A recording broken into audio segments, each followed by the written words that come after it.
23-year-old woman went hiking with her fiancé when she fell from a cliff and died. Initially, the incident was treated as an accident because the fiancé stated that she slipped and fell, and there were no third-party witnesses or surveillance cameras in the area, with no external evidence contradicting his account.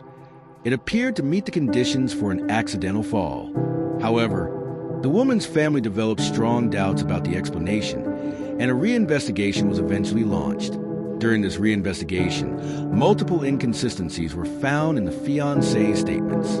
At one point, he said she had been walking in front of him, but at another point, he claimed he was the one walking ahead.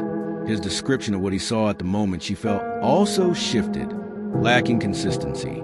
Furthermore, specialists pointed out that the woman's fall position and posture appeared difficult to explain with a simple accidental slip, suggesting possible unnatural elements. These inconsistencies led investigators to begin categorizing the event into three potential scenarios. The first scenario was that the woman truly slipped by accident, with no involvement from anyone else. The second was that she had been pushed by her fiancé. The third scenario considered that she might indeed have slipped, but that her fiancé failed to attempt rescue even though he may have had the opportunity to help, thus allowing the fall to become fatal. None of these possibilities had definitive proof, yet the overall structure of the case suggested these three major possibilities. A particularly important point that emerged during the reinvestigation was an unexplained gap of time before the fiancé made the emergency call. The exact length of this gap varies depending on the source. But in any case, the absence of clear signs of the attempted immediate rescue raised significant suspicion.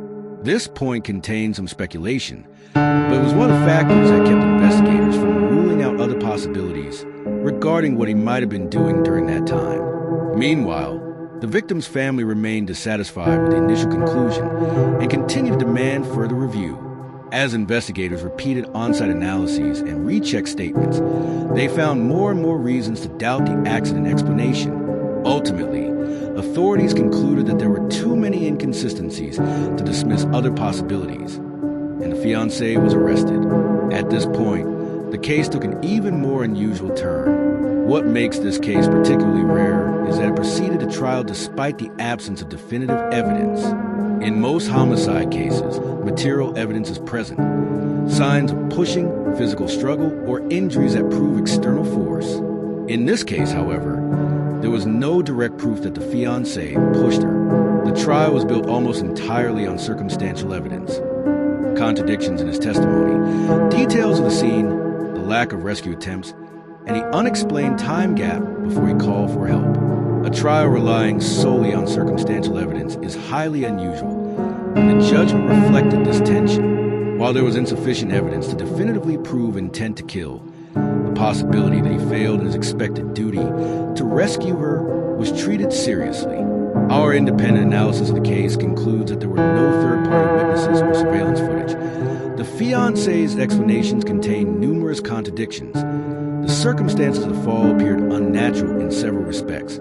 The delay before contacting authorities raised questions, and the family's persistent appeals prompted a full reinvestigation. As a result, despite the absence of conclusive evidence, he was arrested and tried based solely on circumstantial factors. This makes the case one of the rare examples where a serious charge proceeded without direct proof. This represents a complete long-form narrative in English, with no deletions, no shortening, and full preservation of your requested structure. Thank you for watching. Please subscribe to the channel.